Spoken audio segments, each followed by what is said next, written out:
नमस्कार मित्रांनो मी संदीप कोठोळ आणि आपण पाहत आहात माझा युट्यूब चॅनल. तर आजच्या भागामध्ये आपण जाणून घेणार आहोत का आपल्याला म्युच्युअल फंड मध्ये SWP म्हणजे काय. आपण आज याविषयी संपूर्णपणे माहिती घेणार आहोत. त्याकरता आपल्याला सगळा व्हिडिओ पूर्णपणे बघायचा आहे. तर अर्थातच बघा, आपण काय करतो, ज्यावेळेस एखाद्या म्युच्युअल फंड मध्ये आपण SIP चालू करतो किंवा लमसम पैसे टाकतो, ते आपण साधारणतः 5 वर्ष किंवा 10 वर्ष किंवा 20 वर्ष ह्या कालावधीसाठी आपण पैसे टाकतो आणि त्यानंतर आपण ते पैसे पूर्णपणे विड्रॉल करतो आणि मग ते आपण एखाद्या बँकेमध्ये FD करून मग आपण त्याच्या व्याजावरती आपला जो काही प्रपंच आहे तो चालवत असतो. पण आपल्याला असं करण्याची गरज नाहीये, कारण ह्याच्यामध्ये तुम्हाला जर बँकेमध्ये आता आपण बघितलं तर 6% आसपास तुम्हाला व्याजदर भेटतात आणि ते तुमच्या महागाईवरती मात करत नाहीये. आणि म्हणून आपल्याला ह्या म्युच्युअल फंड हाऊसनी एक नवीन प्लॅन आणलेला आहे. तो प्लॅन आहे SWP. आता हा काय आहे, मग आपल्याला त्याच्या आधी समजून घेतलं पाहिजे का SIP म्हणजे काय आहे.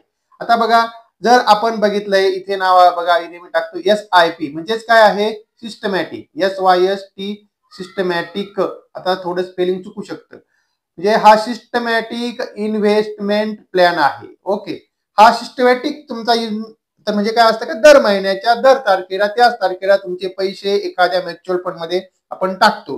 त्याला आपण सिस्टमॅटिक इन्व्हेस्टमेंट प्लॅन म्हणतो. किंवा आपण जसं बँकेमध्ये रिकरिंग करतो, त्या रिकरिंग मध्ये आपण दर महिन्याला ठराविक तारखेला पैसे टाकतो, आपण त्याला रिकरिंग म्हणतो. तसंच हे रिकरिंग असतं, फक्त ते आपल्या म्युच्युअल फंड मध्ये असतं. आणि आता तसाच आपला जो काही SWP आहे, हा म्हणजे काय आहे, हा सिस्टमॅटिक विड्रॉल प्लॅन आहे. समजा का तुम्हाला प्रत्येक महिन्याच्या 12 तारखेला 50,000 रुपये तुम्हाला विड्रॉल पाहिजे, तर मग ती तुम्हाला तुमच्या बँक खात्यामध्ये प्रत्येक महिन्याला 12 तारखेला तेवढी विड्रॉल तुम्हाला तुमच्या अकाउंटला ती जमा होणार. म्हणजे काय करणार आहे, तर हे म्युच्युअल फंड्स वाले करणार काय, तर तुमच्या अकाउंटला जे युनिट असतात ते युनिट पैकी हे 50,000 रुपयाचे युनिट हे तुमच्या अकाउंटचे सेल करणार किंवा रिडीम करणार. आणि ते युनिट त्यांनी तुमच्या अकाउंटवरनं सेल केले किंवा रिडीम केले आणि ते रिडीम केल्यानंतर मग तुमच्या अकाउंटला तेवढे पैसे येणार. बाकीचे तुमची जी काय म्युच्युअल फंडची ग्रोथ आहे, ती तुमची ग्रोथ ही कंटिन्युअसली चालू राहते. पण मग आता याच्यासाठी आपल्याला पहिल्यांदा गुंतवणूक करावी लागणार आहे. ती गुंतवणूक तुम्हाला 5 वर्ष, 10 वर्ष, 15 वर्ष किंवा 20 वर्ष करावा लागणार आहे. पण जर 5 वर्ष तुम्ही गुंतवणूक केली तर तुम्हाला त्यावरती रिटर्न एवढे खास भेटणार नाही. 10 वर्ष, 15 वर्ष, 20 वर्ष जर कंटिन्युअसली तुम्ही जर गुंतवणूक केली तर तुम्हाला त्या ठिकाणी चांगले रिटर्न भेटू शकतात. मग आपल्याला जर काही लोक म्हणतील, सर आम्ही 12 महिने पैसे भरले तर SW चालू करू शकतो का, करू शकता, पण त्यातून तुम्हाला भेटणार काय, काहीच भेटणार नाही. म्हणून आपल्याला पहिल्यांदा लॉंग टर्म गुंतवणूक करायला पाहिजे. लॉंग टर्म गुंतवणूक तुम्ही ज्यावेळेस करता, ती लॉंग टर्म गुंतवणूक केल्यानंतर मग तुम्हाला त्या ठिकाणी हे चांगले रिटर्न भेटू शकतात. मग आता आपल्याला याच्यासाठी जी पहिली गरज काय आहे, का तुम्ही हे बऱ्याचशा काळ गुंतवणूक केलेली पाहिजे. नाहीतर मग होतं काय, मग समजा मी आता मला हे सांगितलं 12 महिने गुंतवणूक केली, तुम्हाला काही रिटर्न भेटणार नाही. आता इथं मी तुम्हाला काही गोष्टी आपल्याला एकदम उदाहरणासह तुम्हाला दाखवून देणार आहे. आता आता इथं मी जी काय रक्कम घेतोय, समजा 5,000 रुपये घेतोय. आता काही जण म्हणतील, सर आमच्याकडे तेवढी कॅपॅसिटी नाहीये, 5,000 रुपये दर महिन्याला गुंतवू शकत नाहीये. इथं मी फक्त तुम्हाला उदाहरण देतोय, तुम्ही 1,000 रुपयानं सुद्धा चालू करू शकता. आणि मला पण माहिती आहे की सामान्य माणूस दर महिन्याला 5,000 रुपये गुंतवू शकत नाहीये. तो साधारणतः 1,000, 1,500 रुपये गुंतवू शकतो. पण आपण इथे समजा 5,000 रुपयाचं इथे आपण ह्या ठिकाणी घेतलेलं आहे साधारणतः उदाहरण. आणि मग त्यावरती रिटर्न कसे आपण बघितले असेल की म्युच्युअल फंड मध्ये जर सरासरी तुम्ही पाठीमागच्या 10 वर्षाचा, 15 वर्षाचा, 20 वर्षाचा डाटा जर बघून भेटला, तो काय तुम्ही समजा डाटा जर समजा बघितला तर 15 ते 20% पर्यंत तुम्हाला सरासरी हे रिटर्न भेटतात. आणि काही काही म्युच्युअल फंड तुम्हाला 20%च्या वरती सुद्धा रिटर्न देतात.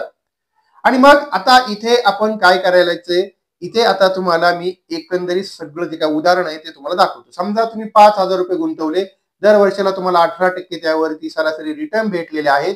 20 वर्ष तुम्ही पैसे गुंतवले, तर हे तुमचे पैसे किती झाले, तर हे पैसे आपले इथे झालेले आहेत बघा. हे पैसे आपले झालेत 11, म्हणजे बघा हे 1,12,70,000 रुपये ह्या ठिकाणी तुमचे झाले.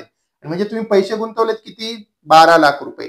आणि त्यावरती तुम्हाला रिटर्न किती भेटलेत, ते रिटर्न तुम्हाला 1,00,00,000 रुपयाचे रिटर्न तुम्हाला 20 वर्षामध्ये भेटलेले आहे. म्हणजेच याला म्हणतात पॉवर ऑफ कंपाऊंडिंग. आणि हा पॉवर ऑफ कंपाऊंडिंगचाच वापर आपल्याला म्युच्युअल फंड मध्ये हा चांगल्या प्रकारे होत असतो. आता पॉवर ऑफ कंपाऊंडिंगच्या आधारे तुम्ही बघा 12 लाख रुपयाचे तुमचे पैसे 20 वर्षामध्ये जवळजवळ 1 करोड रुपये तुम्हाला त्यावरती तुम्हाला नुसती कमाई झालेली आहे. पण हे 12 लाख रुपये तुम्ही का एकाच वेळेस गुंतवले का तर नाही, दर महिन्याला थोडे थोडे पैसे त्या ठिकाणी तुम्ही गुंतवत गेलात. 1 करोड 12 लाख रुपये हे ह्या ठिकाणी झाले. तुम्हाला मंथली 50,000 रुपये तुम्हाला विड्रॉल करायचे आहेत. ओके, आणि आता हे तुमचे विड्रॉल केलेले पैसे आहेत, तर हे तुमचे दर महिन्याला 50,000 रुपये तुम्हाला विड्रॉल केले आणि तुमचे जे सरासरी आपण रिटर्न पकडले का 15% त्यांनी तुम्हाला 20 वर्षानंतर तुम्हाला रिटर्न दिले आणि 20 वर्ष तुम्ही ह्या ठिकाणी जे पैसे आहेत हे तुमचे 20 वर्षापर्यंत तुम्ही हा सिस्टमॅटिक विड्रॉल प्लॅन जो आहे तो तुम्ही ह्या ठिकाणी लागू केला आणि तो तुम्ही ह्या ठिकाणी लागू केल्यानंतर मग इथे तुम्हाला किती रिटर्न भेटतायत आपण हे इथे आपण जाणून घेऊया. बघा, तरी आता तुमचे जर आपण बघितले असेल तर हे तुम्ही 20 वर्षानंतर सुद्धा हे दर महिन्याला 50,000 रुपये तुम्ही घेऊन तुमचे 11,68,44,944 शिल्लक राहतात. टोटल तुम्ही विड्रॉल घेता जवळजवळ किती विड्रॉल घेताय तुम्ही 1,20,00,000 रुपयाचे तुम्ही 20 वर्षामध्ये तुम्ही विड्रॉल घेतात, तरी सुद्धा तुम्हाला इतके पैसे शिल्लक राहतात. त्याचा जर आपण रिपोर्ट जर बघितला तर बघा, आता हा रिपोर्ट जर आपण इथे बघितला असेल तर इथे आपले पहिल्या वर्षी तुम्ही बघितलंय का आपल्याला ह्या ठिकाणी पहिल्या वर्षामध्ये आपण जे पैसे विड्रॉल करतोय ते 6 लाख रुपये करतोय आणि हे तुम्ही जवळजवळ 16,31,000 रुपये तुम्हाला ह्या ठिकाणी तरी सुद्धा तुमचे जे पहिल्या वर्षीचं अर्निंग जे आहे ते तुमचं 16,31,000 रुपये होते आणि त्याच्यातले हे 6 लाख रुपये तुमचे गेले विड्रॉल झाले आणि तुमची रक्कम झाली 1,22,00,000 रुपये. म्हणजे दरवर्षी तुम्ही पैसे पण काढतायत आणि तुमचा जो काय आहे फंड व्हॅल्यू आहे ती सुद्धा तुमची ह्या ठिकाणी वाढते. म्हणजेच आता मग याच्यामध्ये तुम्ही आणखीन एक गोष्ट करू शकता. बघा, आता इथे तुम्ही करू काय शकता का, तुम्हाला इथे समजा हे तुमचे 50,000 रुपये आहे आणि तुम्हाला असं वाटलंय का मला दरवर्षी त्याच्यामध्ये 10% साधारणतः वाढ मला झाली पाहिजे. म्हणजे काय होतंय का, जर समजा आपण बघितलंय का आता ह्या वर्षी 50,000 रुपये आहे, पुढच्या वर्षी महागाई वाढते, मग मला त्या ठिकाणी पुढच्या वर्षीपासून मला 55,000 पाहिजे, त्याच्या पुढच्या वर्षी अजून 10% वाढ पाहिजे. असं जरी आपण केलं तरी सुद्धा तुम्हाला ह्या ठिकाणी किती रिटर्न भेटतात बघा.